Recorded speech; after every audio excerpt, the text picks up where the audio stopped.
जय माता दी भक्तों, आज हम नवरात्रा की कथा सुनेंगे जो माता को अति प्रिय है। नवरात्रा में आप इसे डेली भी सुन सकते हैं या जब टाइम हो तब इसे सुन सकते हैं या जिस दिन मन करे उस दिन सुन सकते हैं। बोलिए मैया रानी की जय। ये कथा बहुत ही पौराणिक है। बृहस्पति जी बोले, हे ब्राह्मण, आप अत्यंत बुद्धिमान, सर्वशास्त्र और चारों वेदों के जानने वाले में श्रेष्ठ है। प्रभु कृपा कर मेरा वचन सुनो। चैत, अश्विन, माघ और आषाढ़ के शुक्ल पक्ष में नवरात्रा का व्रत और उत्सव क्यों किया जाता है? हे भगवान, इस व्रत का क्या फल है? किस प्रकार करना उचित है? और पहले इस व्रत को किसने किया है सो विस्तार से कहो। बृहस्पति जी का ऐसा वचन सुनकर ब्रह्मा जी कहने लगे कि हे बृहस्पति, प्राणियों के हित करने की इच्छा से तुमने बहुत अच्छा प्रश्न किया है। जो मनुष्य मनोरथ पुण्य करने वाली दुर्गा, महादेव, सूर्य और नारायण का ध्यान करते हैं वे मनुष्य धन्य हैं। यह नवरात्रा व्रत संपूर्ण कामनाओं को पूर्ण करने वाला है। इसके करने से पुत्र चाहने वाले को पुत्र, धन चाहने वाले को धन, विद्या चाहने वाले को विद्या और सुख चाहने वाले को सुख मिलता है। इस व्रत के करने से रोगी मनुष्य को रोग दूर हो जाता है और कारोगार में बंद हुआ मनुष्य बंधन से छूट जाता है। मनुष्य की तमाम विपत्तियां दूर हो जाती है और घर में संपूर्ण संपत्तियां आती है। बंध्या और काक बंध्या को भी इस व्रत के करने से पुत्र की प्राप्ति होती है। समस्त पापों को दूर करने वाले इस व्रत के करने से कौन सा मनोरथ है जो सिद्ध नहीं हो सकता? जो प्राणी इस अलभ्य मनुष्य की देह को पाकर भी नवरात्रा का व्रत नहीं करता है वह माता पिता से हीन हो जाता है और वह अनेक दुखों को भोगता है। उसके शरीर में कुष्ठ हो जाता है, अंगहीन हो जाता है, उसके संतानोत्पत्ति नहीं होती है, संतान उत्पत्ति में उसे दिक्कत आती है। इस प्रकार वह मूर्ख अनेक दुख भोगता है एवं इस व्रत को न करने वाले अभागे मनुष्य धन और धान्य से रहित होकर भूख और प्यास के मारे पृथ्वी पर घूमता फिरता है। जो सधवा स्त्री भूल से भी इस व्रत को नहीं करती है वह पतिहीन होकर नाना दुखों को भोगती है। यदि इस व्रत के करने वाले मनुष्य सारे दिन उपवास न कर सके तो एक समय का फलाहार करे, फलाहार न कर सके तो एक समय का भोजन करे और उस दिन बांधवों के सहित नवरात्रा व्रत की कथा का श्रवण करे। हे बृहस्पति, जिसने पहले इस महाव्रत को किया उसका पवित्र इतिहास मैं तुम्हें सुनाता हूँ, तुम सावधान होकर सुनो। इस प्रकार ब्रह्मा जी का वचन सुनकर बृहस्पति जी बोले, हे ब्राह्मण, मनुष्य को कल्याण करने वाले इस व्रत के इतिहास को मेरे लिए कहो। मैं सावधान होकर सुन रहा हूँ, आपकी शरण आए हुए मुझ पर कृपा करो। ब्रह्मा जी बोले, पीठत नामक मनोहर नगर में एक अनाथ नाम का ब्राह्मण रहता था। वह भगवती दुर्गा का भक्त था। उसके संपूर्ण सद्गुणों से युक्त मानो ब्रह्मा की सबसे पहली रचना हो ऐसी यथार्थ नाम वाली सुमति नाम की एक अत्यंत सुंदर पुत्री पैदा हुई। वह कन्या सुमति अपने पिता के घर बालकपन में अपने सहेलियों के साथ क्रीड़ा करती हुई इस प्रकार बढ़ने लगी जैसे शुक्ल पक्ष की कला बढ़ती है। उसका पिता प्रतिदिन जब दुर्गा की पूजा और होम किया करता था वह उस समय भी नियम से वहां उपस्थित होती थी। एक दिन वह सुमति अपनी सखियों के साथ खेलने लग गई और भगवती के पूजन में उपस्थित नहीं हुई। उसके पिता को पुत्री के ऐसे असावधानी देखकर क्रोध आया और पुत्री से कहने लगा, हे दुष्पुत्री, आज प्रभात से तूने भगवती का पूजन नहीं किया, इस कारण मैं किसी कुष्ठी और दरिद्र व्यक्ति के साथ तेरा विवाह करूंगा। इस प्रकार कुपित पिता का वचन सुनकर सुमति को बड़ा दुख हुआ और पिता से कहने लगी, हे पिताजी, मैं आपकी कन्या हूं, मैं सब तरह से आपके अधीन हूं, जैसे आपकी इच्छा हो मेरा विवाह कर सकती हैं, होगा वही जो मेरे भाग्य में लिखा है। मेरा तो इस पर पूर्ण विश्वास है। मनुष्य जाने कितने मनोरथों का चिंतन करता है पर होता वही है जो भाग्य में विधाता ने लिखा है। जो जैसा कर्म करता है उसको फल भी उसी कर्म के अनुसार ही मिलता है, क्योंकि कर्म करना मनुष्य के अधीन है पर फल देव के अधीन है। जैसे अग्नि में पड़े हुए तृणादि उसको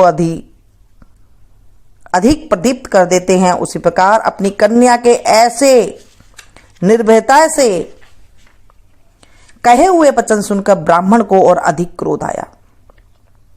तब उसने अपनी कन्या को कुष्टी के साथ विवाह कर दिया और अत्यंत क्रुद्ध होकर पुत्री से कहने लगा, जाओ जाओ जल्दी जाओ, अपने कर्म का फल भोगो, देखे भला भाग्य के भरोसे रहकर क्या करती है।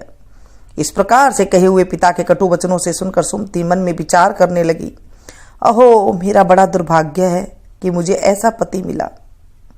इस तरह अपने दुख को विचार करते हुए सुमति अपने पति के साथ वन में चली गई और भाग्यवश उस स्थान पर उन्होंने रात बड़े कष्ट से व्यतीत की।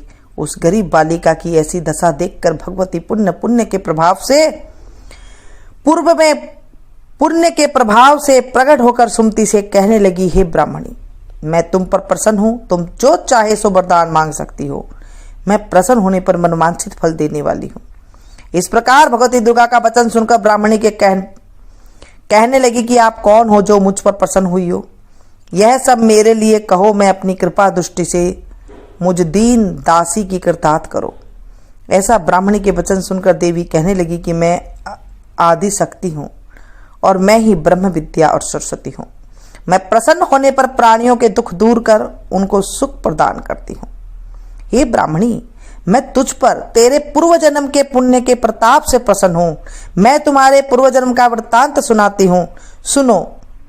तो पूर्व जन्म में निषाद भील की स्त्री थी और अति पतिव्रता थी। एक दिन तेरे पति निषाद ने चोरी की। चोरी करने के कारण तुम दोनों को सिपाहियों ने पकड़ लिया और ले जाकर जेल खाने में कैद कर दिया। उन लोगों ने तेरे को और तेरे पति को भोजन भी नहीं दिया। इस प्रकार नवरात्रा के दिनों में तुमने न तो कुछ खाया और न जल पिया। इस प्रकार के 9 दिन तक नवरात्र का व्रत हो गया। हे ब्राह्मणी, उन दिनों में जो व्रत हुआ उस व्रत के प्रभाव से प्रसन्न होकर तुम्हें मनवांछित वस्तु दे रही हूँ। तुम्हारी जो इच्छा हो सो मांगो। इस प्रकार दुर्गा के कहे हुए इस वचन को सुनकर ब्राह्मणी बोली, अगर आप मुझ पर प्रसन्न हो तो हे दुर्गे, मैं आपको प्रणाम करती हूँ। कृपा कर मेरे पति को कोढ़ से दूर करो। देवी कहने लगी कि उन दिनों में जो तुमने व्रत किया उस व्रत का 1 दिन का पुण्य अपने पति का कोढ़ दूर करने का अर्पण करो।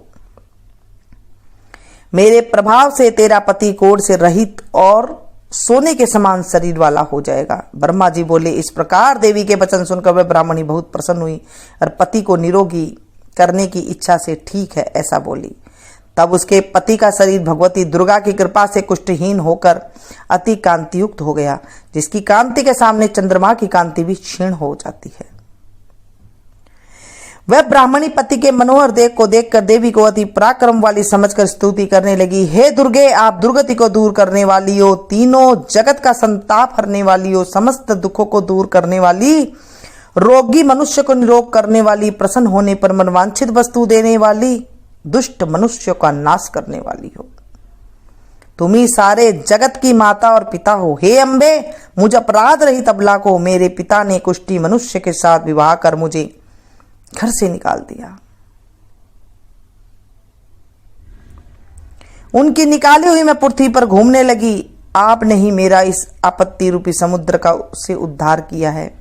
हे देवी, मैं आपको प्रणाम करती हूँ, मुझ दीन की रक्षा करो। ब्रह्मा जी बोले, हे बृहस्पति, इस प्रकार उस सुमति ने मन से देवी की बहुत स्तुति की। उससे की हुई स्तुति सुनकर देवी को बहुत संतोष हुआ और ब्राह्मणी से कहने लगी, हे ब्राह्मणी, तेरे उद्दालक नाम का अति बुद्धिमान, धनवान, कीर्तिमान और जितेंद्रिय पुत्र शीघ्र ही होगा। ऐसा कहकर देवी उस ब्राह्मणी से फिर कहने लगी कि हे ब्राह्मणी, और जो कुछ तेरी इच्छा हो वही मनवांछित वस्तु मांग सकती है। ऐसा भगवती दुर्गा का वचन सुनकर सुमति बोली, हे दुर्गे, अगर आप मेरे पर प्रसन्न हो तो कृपा करके मुझे नवरात्रा व्रत विधि बतलाइए। हे दयावती, जिस विधि से नवरात्रा व्रत करने से आप प्रसन्न होती हैं उस विधि को और उसके फल को मेरे से विस्तार से वर्णन करो। इस प्रकार ब्राह्मणी के कहे वचन सुनकर दुर्गा कहने लगी, हे ब्राह्मणी, मैं तुम्हारे लिए संपूर्ण पापों को दूर करने वाली नवरात्रा विधि को बतलाती हूँ, जिसको सुनने से तमाम पापों से छूटकर मोक्ष की प्राप्ति हो जाती है।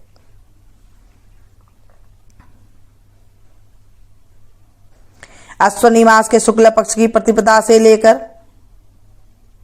चैत्र मास की शुक्ल पक्ष की प्रतिपदा से लेकर 9 दिन तक विधि पूर्वक व्रत करे। यदि दिन भर व्रत न कर सके तो एक समय फलाहार करे, ब्राह्मणों से पूछकर घट स्थापना करे और वाटिका बनाकर उसको प्रतिदिन जल से सींचे। महाकाली, महालक्ष्मी और महासरस्वती इनकी मूर्तियां बनाकर उनको नित्य विधि सहित पूजा और पुष्पों से विधि पूर्वक अर्घ दे। बिजोरा के फूल से अर्घ देने से रूप की प्राप्ति होती है और जाय फल से कीर्ति और दाग से कार्य की सिद्धि होती है। आंवले से सुख और केले से आभूषण की प्राप्ति होती है। इस प्रकार फलों के अर्घ देकर यथाविधि हवन करे। खांड, घी, गेहूं, शहद, जौ, तिल, सूखा बिलफल, नारियल, दाख और कदम इनसे हवन करे। गेहूं से होम करने से लक्ष्मी की प्राप्ति होती है। खीर से, चंपा के फूलों से धन और पत्तों से तेज और सुख की प्राप्ति होती है। खांड, घी, नारियल, शहद, जौ और तिल इनसे तथा फलों से होम करने से मनवांछित वस्तु की प्राप्ति होती है। व्रत करने वाला मनुष्य इस विधान से होम और आचार्य को अत्यंत नम्रता के साथ प्रणाम करे और यज्ञ की सिद्धि के लिए उसे दक्षिणा दे।